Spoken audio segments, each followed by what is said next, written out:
माँ माँ। हेलो, राधे कृष्ण गायत्री बहन, कैसी हैं आप? राधे कृष्ण राजश्री बहन, मैं बिल्कुल ठीक हूँ। आप कैसी हैं? जी मैं तो ठीक हूँ, बस वो पता चला कि भाभी माँ की तबीयत अचानक बिगड़ गई, सुन के मैं तो घबरा ही गई। जी, अब चिंता की कोई बात नहीं है, अब मैं आ गई हूँ। जी गायत्री बहन, बस एक ही बात मुझे बार बार सता रही है, मुझे आपके आने से पहले वापस नहीं आना चाहिए था, बहुत बड़ी भूल हो गई मुझसे। नहीं नहीं राजश्री बहन, आप ऐसा मत कहिए। आपने तो यहाँ रहकर सब कुछ संभाल लिया, हम पर तो हमेशा ही आपका एहसान रहेगा। ऐसा मत कहिए गायत्री बहन, आपने मुझे इस लायक समझा कि अपनी गृहस्थी की पूरी बागडोर मेरे हाथ में सौंप दी, ये बहुत बड़ी बात है। हाँ, लेकिन एक शिकायत आपसे रहेगी।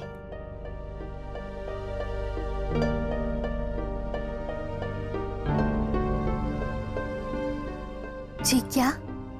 वो आपके साथ रहने का सौभाग्य नहीं प्राप्त हुआ ना? जी हाँ। और वो मिश्रा सर कितने फनी है ना। हाँ, और वो अलजेब्रा के फॉर्मूला तो मुझे समझ में ही नहीं आते। अंशु, जी माँ। ये किससे बातें हो रही है? वो किसी से भी तो नहीं। पर मैंने तो सुना, तू कुछ तो बोल रहा था। वो माँ अलजेब्रा के फॉर्मूलाज दोहरा रहा था, वो बहुत टफ है ना। ठीक है।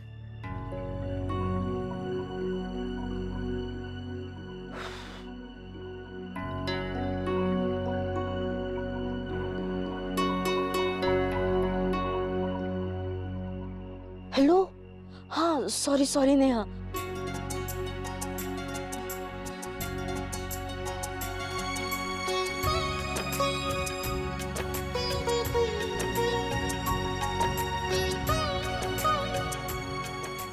अक्षरा, क्या कर रही हैं?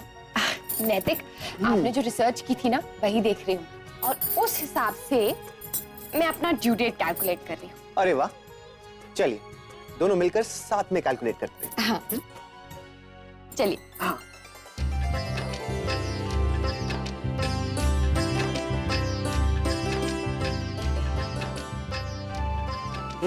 हाँ चलिए, दिन तो पता चल गया, और डेट क्या होगी? वो भी पता चल जाएगी, जल्दी क्या है।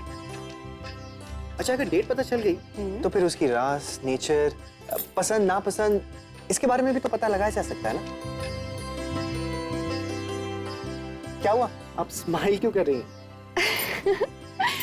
उस दिन ना बहुत ही स्पेशल दिन होगा, क्योंकि उस दिन हमारे घर में पहले से किसी का बर्थडे होगा। किसका? सोच के बताइए।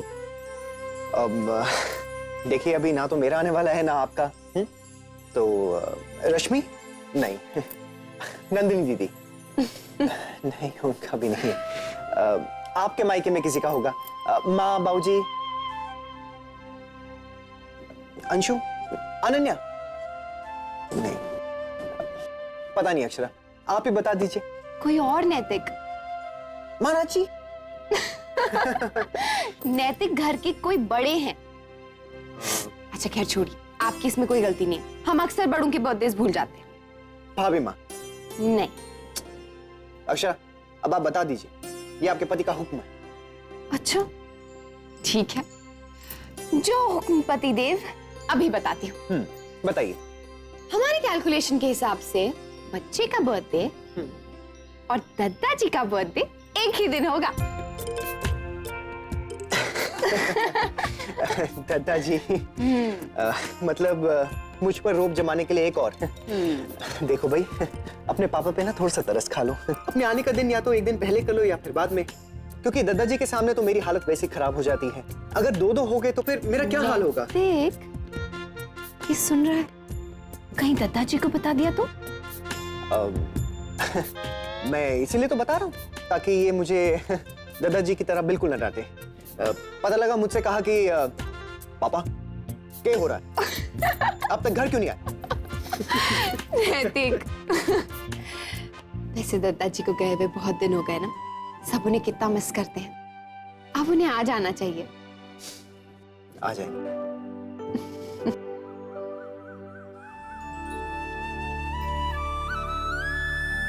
भाभी माँ, आप क्यों आ गई? मैं आपका नाश्ता कमरे में ही भिजवा रही थी। बस बस छोटी दुल्हन, अब बिल्कुल ठीक हूँ मैं। कमरे में भी परेशान हो जाती हूँ मैं। राजवन्ना कहाँ है? जरूरी फोन कर रहे हैं, बस आते ही होंगे। भाभी माँ, आप ये सब रहने दीजिए। आइए बैठिए, आइए बैठिए। वैसे ये भी ठीक रहेगा।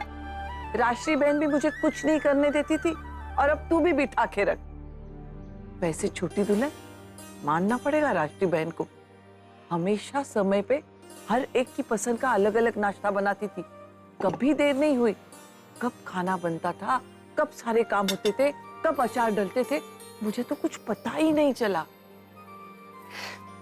बहू, बेटा संभल के, कितनी बार तो कहा है धीरे चला करो। सॉरी माँ, मेरा ध्यान ही नहीं रहता है। एक बार वजन बढ़ जाएगा ना बहू, तब खुद चाल धीमी हो जाएगी। आओ बेटा, नाश्ता करो। तू क्या लेगा मुन्ना? जो भी आप प्यार से खिला देंगे।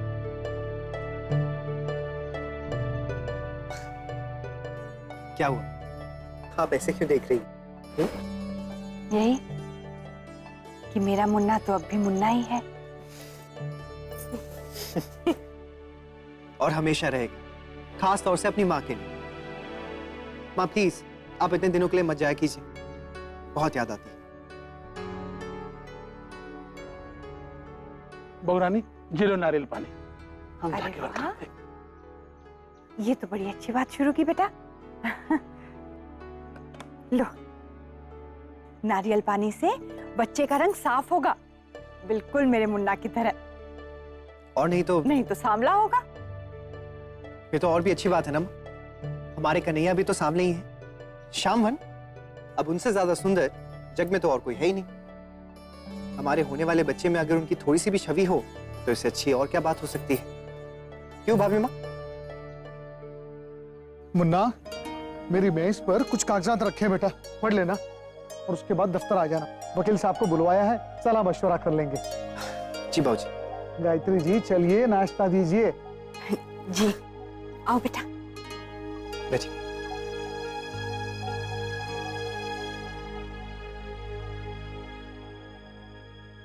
बाबूजी, बहुत बड़ी गलती हो गई, लेकिन वो हमेशा इतने प्यार और इज्जत से बात करता था, पता ही नहीं चला कि इस सबके पीछे उसकी ये मंशा है। हाँ दादा, इतने दिन से हम उससे बात कर रहे हैं, ये किसान भूमि वाली बात का तो उसने जिक्र तक नहीं किया। लेकिन कुछ भी कहो अम्मी, चूक तो हमसे भी हुई है। सच बाबूजी, वो तो बहुत ही बेईमान निकला। इससे पहले कि वो हमें कोई और नुकसान पहुंचाए, हमें उसकी शिकायत लगा देनी चाहिए। चिंता तो हमें इस बात की है कि अब सिंघानिया साहब का भी नाम इस परियोजना के साथ जुड़ गया है और उन्होंने हम पर बहुत भरोसा करके ये जिम्मेदारी सौंपी थी। समझ में नहीं आ रहा कि उनसे क्या कहेंगे। बेटी का ससुराल है विशंभर, जो भी करना बहुत सोच समझ के करना। हाँ माँ, लेकिन बताना तो उन्हें पड़ेगा ही, और हम चाहते हैं कि इससे पहले कोई और जाकर उन्हें बताए, हमें खुद उन्हें बता देना चाहिए।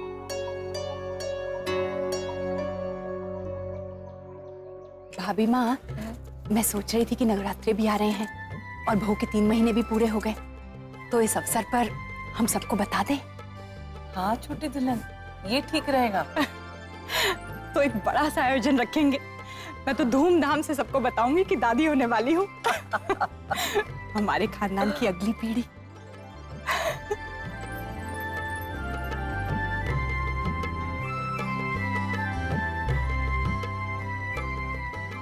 माँ, ये देखिए कैसा है? बेटा, तुम्हारे हाथ में तो बहुत सफाई है। तुम्हें आता है ये सब? हाँ, मुझे माँ ने सिखाया। पूछो मत, एक बार हाथ में लिया तो खत्म करके ही छोड़ा बहू ने। ऐसी धुन सवार हो गई थी कि क्या बताओ। हाँ बाबूजी, जी मैंने मेल कर दिया है। माँ, मैं आया। बेटा, अभी फल काटे हैं, खा के जा। हाँ। लो बहू, लड्डू लो। माँ अभी मन नहीं कर रहा है, और अब देखिए ना इसमें कितना सारा ड्राई फ्रूट भी है। देखिए, कोई इतनी अच्छी चीज को मना करता है क्या? ले। हाँ अक्षरा, खा लीजिए। आप बहुत लकी हैं, माँ के हाथ से हमें लड्डू खाने को कहाँ मिलते हैं। अच्छा, आजा, तू यहाँ आजा, मैं तुझे लड्डू खिलाती हूँ। ये ले, हाँ, ले। अक्षरा, अरे पायल, आओ। राधे कृष्ण आंटी। राधे कृष्ण बेटा। राधे कृष्ण भाभी माँ। राधे कृष्ण। और कैसी हो? अच्छी हूँ। वो एक्चुअली मैं यहाँ से जा रही थी तो सोचा तुम्हें ये प्रसाद देती जाऊँ। मुझे लगता है कोई खास प्रसाद है, सिर्फ सहेलियां ही खा सकती हैं। कुछ ऐसा ही समझ लीजिए। वो मेरे हस्बैंड मेरी प्रेगनेंसी और सेफ डिलीवरी के लिए दुआ मांगने गए थे। अरे ये तो बड़ी अच्छी खबर है। बहुत बहुत बधाई हो बेटा, खुश रहो, स्वस्थ रहो। अरे अक्षरा, ये तुम क्या खा रही हो? पता है ये कितनी भारी होती है? आंटी जी, डॉक्टर्स कहते हैं कि प्रेगनेंसी में घी मेवे की चीजें ठीक नहीं। बेटा ये तो हमने भी खाए हैं, हमारी माँ ने, हमारी सासू माँ ने, सबने खाए हैं और किसी को नुकसान नहीं हुआ। हम अपनी बहू को कोई गलत चीज थोड़ी ना देंगे, और इस समय तो और भी ध्यान रखना होता है ना?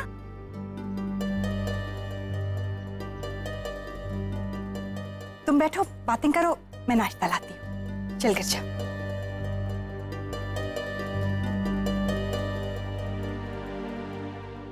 मैंने योगा टीचर से बात कर ली है, तुम ज्वाइन कर रही हो ना? योगा? जी भाभी माँ, आजकल प्रेगनेंसी में सब करते हैं, और वैसे भी हल्की फुल्की एक्सरसाइज करने से फायदा ही होता है।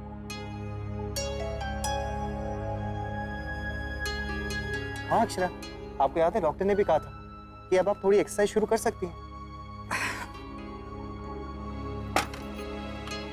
लो,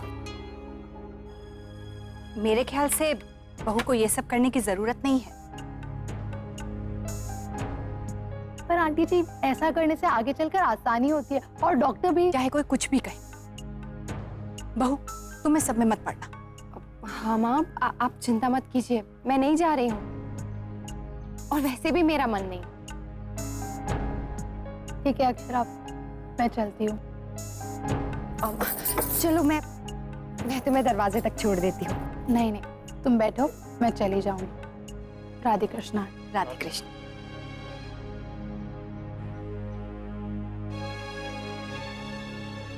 आजकल बच्चे समझते नहीं हैं। बोला था किसी को पता नहीं चलना चाहिए, और यहाँ तो दुनिया को पता है। माँ, सिर्फ पायल को ही पता है। जरूरत क्या थी उसे बताने की बहू?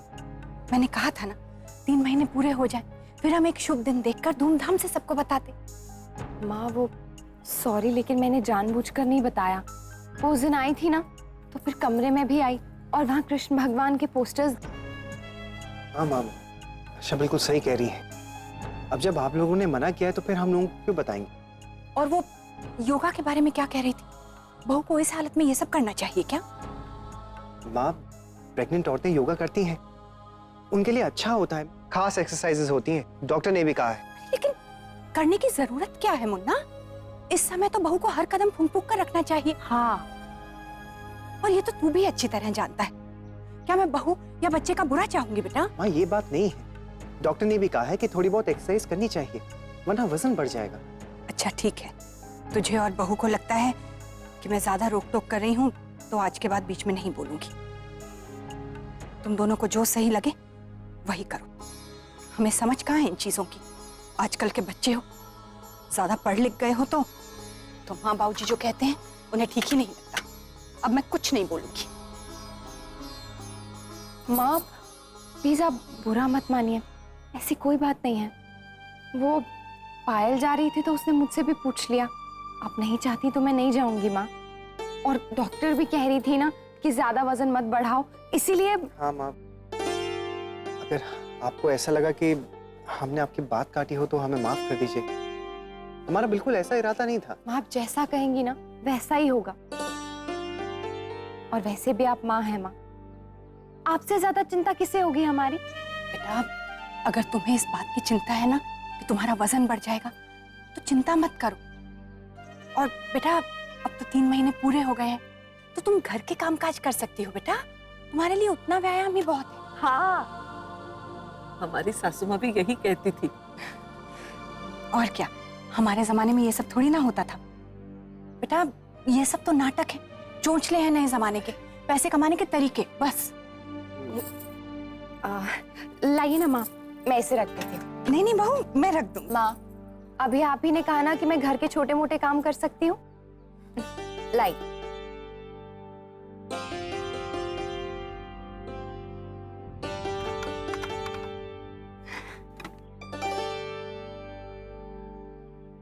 देखो गोपाल, तुम्हें जो करना है ना तुम कर लो। बेईमानी तुमने की है, इसलिए नतीजा भुगतने के लिए भी तैयार रहो। हाँ हाँ, हम किसी से डरते नहीं है, तो देख लेना ना, धमकी किसे दे रहे हो? हाँ शौर्य बेटा, क्या जरूरत थी उससे इस तरह की बहस करने की? ये लोग जिद में आके कितना नीचे गिर सकते हैं हम लोग सोच भी नहीं सकते। अगर चिढ़ में आकर उसने कोई ऐसी वैसी हरकत कर दी तो?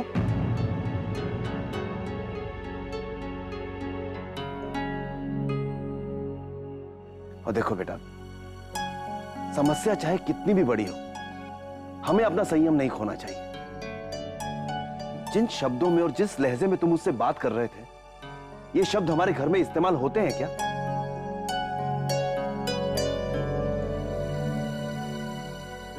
सॉरी बाबूजी, वो तो बात ही कुछ ऐसी। देखो शौर्य बेटा, एक बात तो तय है, किसी भी दबाव में आकर हम कोई गलत काम नहीं करेंगे, लेकिन फिर भी हम सबको सतर्क रहना होगा।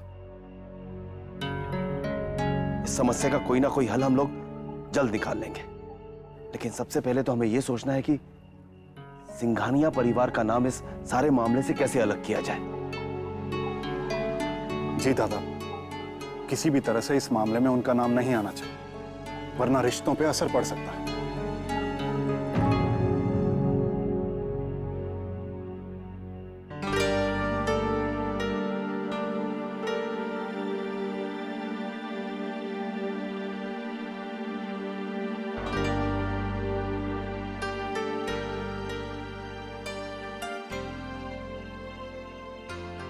अरे ये क्या?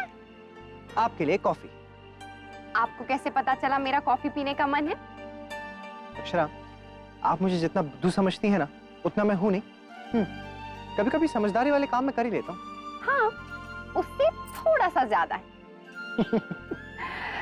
मैं तो कितनी ठंडी ठंडी हवा चल रही है ना। अरे आप कॉफी पीजिए ना, ठंडी हो जाएगी।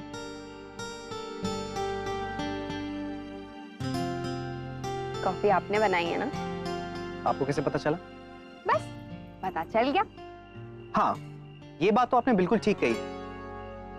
अभी जैसे हमने कमलगट्टी की सब्जी खाई जो महाराज जी ने बनाई थी, ठीक उसी तरह जैसे आपकी माँ बताकर गई थी, फिर भी उसमें वो बात नहीं थी। आपकी माँ के हाथ का स्वाद ही कुछ अलग है।